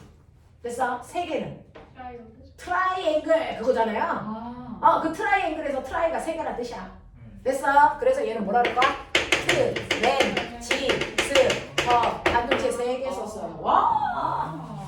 알면 쉬운데 모르면 저 단어들이 다 낯선 외국어죠. 그래서 이제 이해하면 한국어가 되겠죠. 한국어가 된대요. 됐죠? 그래서 다이오드 트랜지스터가 반도체 몇 개 썼니? 라는 개수를 떼서 앞에다가 붙인 거죠. 자, 그 중에서 여러분들은 다이오드만 물원에 있어요. 트랜지스터는 물투에 있습니다. 자, 다이오드라고 하는 이 아이를요. 회로도에 이렇게 연결하면 마치 됐어? 네, 도체처럼 전류가 잘 흐른대요. 자, 근데 이거 연결할 때요. 됐죠? 자, P형 쪽에는 양봉들이 드글드글, N형 쪽에는 자유전자들이 드글드글. 됐어? 네. 자, 여기에 있는 자유전자가 잘 흐르게 할 수 있는 방법 뭐겠습니까? 여기에 건전지를 제대로 연결하셔야 됩니다. 자, 건전지를요, 전류가 잘 흐를 수 있는 방향으로 연결하는 걸 멋진 말로 순방향 전압을 건다 이렇게 얘기해요. 자, 순방향 전압을 거는 방법 됐죠? P형 쪽에 플러스가 오게 거는 겁니다. 그래서 만들어진 단어가 피플 이렇게 만들어지죠. 모델은 병신이야. 피플. 알겠어? 아는 단어지. 거기서 나온 거야. 순방향 전압이야. 피플. 됐죠? P형 쪽에 플러스, N형 쪽에 마이너스를 걸면 전자가 미친 듯이 잘 흘러요. 왜요? 라고 하면 여기 플러스가 걸어줘. 근데 양봉이 무슨 힘을 띈다고요? 플러스. 그러니까 그럼 플러스가 양봉을 뭐 하겠니? 밀죠. 청렴. 알겠습니까? 그래서 양봉들이 밀려서 그 유명한 단어 그래서 이 가운데를 우리가 뭐라 그러냐면 접합면 쪽으로 양봉을 밀어. 그래서 거꾸로도 봐. 마이너스 극이 N형 쪽에 걸렸어. 마이너스가 자유전자 뭐 하겠냐? 밀어. 어디로? 접합면 쪽으로. 그럼 두 개가 뭐 하겠니? 접합면에서 만나. 됐죠? 만납니다. 그러면 자유전자들이요. 그동안은 여기가 꽉 차 있어서 못 건너갔단 말이죠. 그게 반도체예요. 근데 이렇게 양봉을 만들어서 자유전자를 만나게 하면 자유전자가 아싸! 빈 공간이 있다. 아싸! 보이십니까? 잘 흐르죠. 이렇게 만들 거야. 이게 다이오드야. 알겠죠? 그래서 순방향 전압을 걸어줘야 자유전자가 양봉을 타고 잘 건너간다. 와! 전 거꾸로 걸 거예요. 평신 어떻게 되게? 양공이 이쪽으로 오죠. 자유전자가 일로 가죠. 이 새끼가 이거 타고 갈 수 있니? 없죠. 그래서 전류가 안 흘러. 알겠습니까? 그래서 순방향 전압을 걸 때만 전류가 흘러요. 와, 그러면 앞으로 나는 콘센트를 순방향으로 꼽아야지. 그래서 그냥 콘센트 꼽을 때 봐. 순방향 잘 꼽아. 어떻게 꼽아야 돼? 그냥 꼽으면 순방향이야. 너는 콘센트 꼽을 때 뿔만 맞췄냐? 아니. 건전지 꼽을 때처럼 맞췄냐? 아닌데 뭘 새끼들아. 그냥 꼽으면 되지. 왜? 오래전은요. 매 순간 뿔마의 위치가 계속 뭐하고 있다? 바뀌고 있다. 1초에 70번. 오. 너네 그렇게 모르는 게 많았냐? 무식한 새끼들. 됐죠? 1초에 70번이 막 바뀌어요. 됐죠? 이걸 무슨 전화? 교류 전압이 걸려요. 왜? 우리가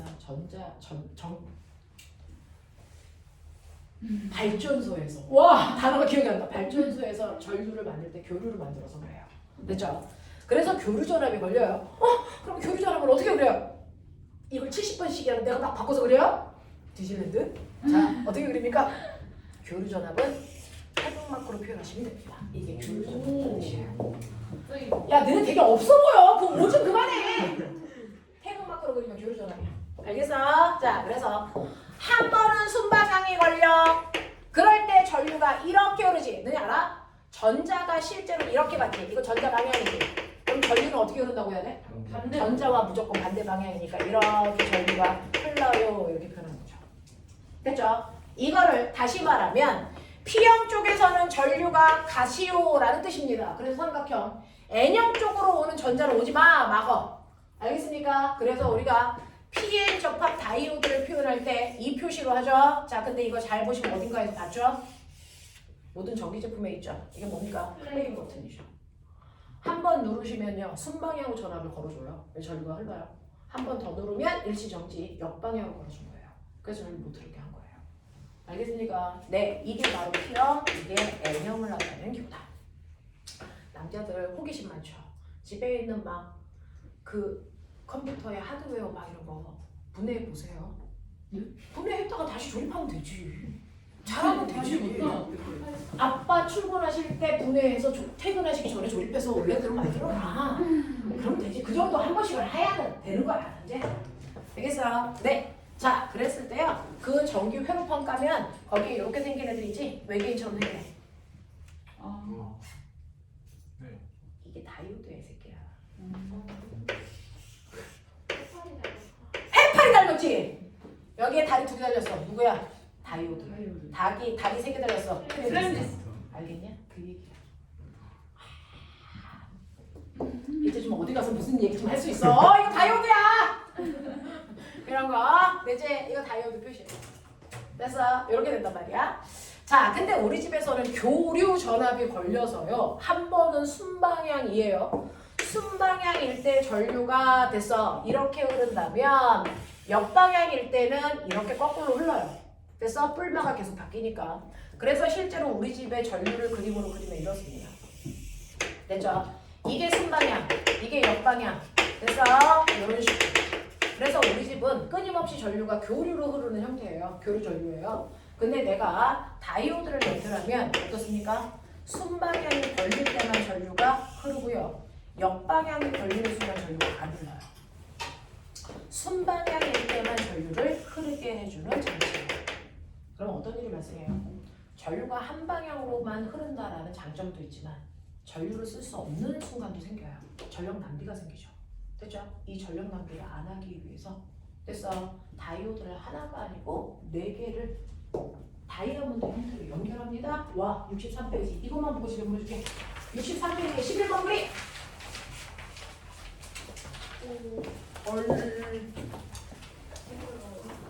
자, 63페이지에 11번 그림 보시면 여기 회로도에 이렇게 되어 있는 반도체 하나 연결.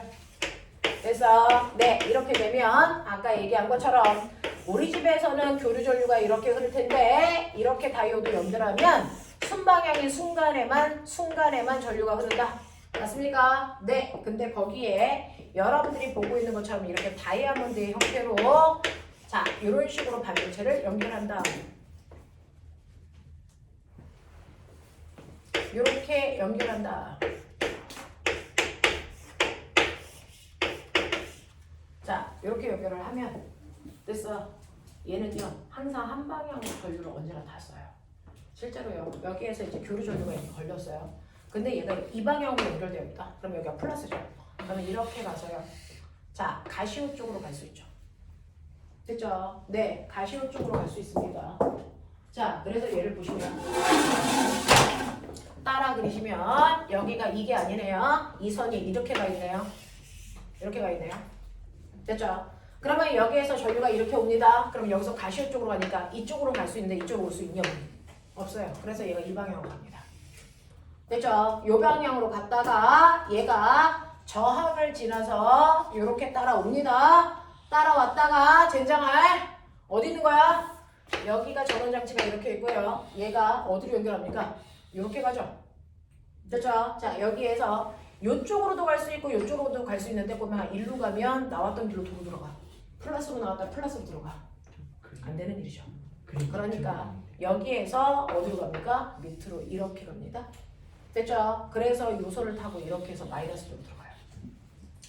알겠어? 네 이렇게 되고요. 만약에 이게 역방향으로 연결되어 있다. 그러면서 여기가 플러스 마이너스가 아니고 거꾸로 마이너스 플러스로 되어 있다. 그럼 1 나오셔야죠. 됐죠? 이렇게 됩니다. 자, 그래서 이쪽으로 이렇게 나온다. 이쪽으로 이렇게 나와서 여기서 어디로 갑니까? 일로 못 가요. 일로 갑니다. 아까랑은 반대편으로 갑니다. 됐죠? 이렇게 가서 여기서 어떻게 됩니까? 저항을 지나서 다시 똑같이 이렇게 내려옵니다. 됐죠? 자, 이렇게 내려와서 일로 갑니다. 여기에서 어디로 갑니까? 어디로 갑니까? 위로 이렇게 가야 반대편으로 들어갈 수 있죠. 그래서 아까랑은 지나가지 않은 길을 지나가지만 노란색 경로로 가던 하얀색 경로로 가던 이 전기 제품이라는 저항에는 항상 언제나 아래쪽으로 전류가 흐릅니다. 그래서 전기 제품에 항상 한쪽 방향으로 전류를 흐르게 해서요. 됐죠? 순방향일 때도 역방향일 때도 이렇게 연결해 놓으면 항상 한 방향으로 전류를 흐를 수 있게끔 만들어 놓은 장치예요. 됐죠? 이런 식으로 해서 전력 낭비도 없고 항상 전기 제품에서 한 방향으로 전류를 흐를 수 있게끔 만들어 놓은 장치다. 이렇게 해야 충전기에 충전이 된다. 교류 전류는 충전이 안 된다. 충전기가요 그냥 금속판이에요. 됐어? 이렇게 해서 연결을 하면 플러스 마이너스죠. 여기 있던 됐어? 얘는 지금 중성 상태잖아요. 뿔마가 고르게 있잖아요. 거기서 플러스가 마이너스 전자를 뜯어요. 뜯어서 반대편으로 갖다 붙여요. 그래서 여기에 마이너스가 쌓이고 여기는 전자를 밀어서 플러스를 뜨게끔 해주는데 충전시키는 과정입니다. 알겠지? 네, 이게 충전기에 너네가 충전하고 있는 과정이야. 근데 만약에 교류 전류라면 여기서 전자를 뺏어서 일로 가는 순간 얘가 마이너스 바뀌어. 그럼 다시 와. 갔다가 돌아와. 충전이 될까 안 될까? 안 돼요. 됐어? 그래서 교류 전류에서는 충전이 안 돼요. 그래서 교류 전류를 직류 전류화 시켜야 됩니다. 그러려고 만들어 놓은 게 반도체입니다. 한쪽 방향으로만 전류 흐르게 해주는 거. 알겠습니까? 이렇게 된다고요. 알겠어? 나도 알아! 자, 그래서 내가 68페이지까지 쓸게. 화이팅! 파이팅! 화이팅! 화이팅! 어디서 붙어요? 자, 처음부터 68페이지까지고 숙제는 카톡방에 남기도록 하겠습니다. 근데 내용이 별로 안 어려워. 상대성 이런 거 안 하셔도 돼요. 그래서 네, 내용이 별로 안 어려워서 그냥 쭉쭉쭉쭉 역학 문제 한 단원 푸느니 이거 세 단원 푸는 게 시간이 덜 걸릴 거야. 아닌 것 같아요. 봐봐. 시간 될 거예요. 시간 재서 풀어봐.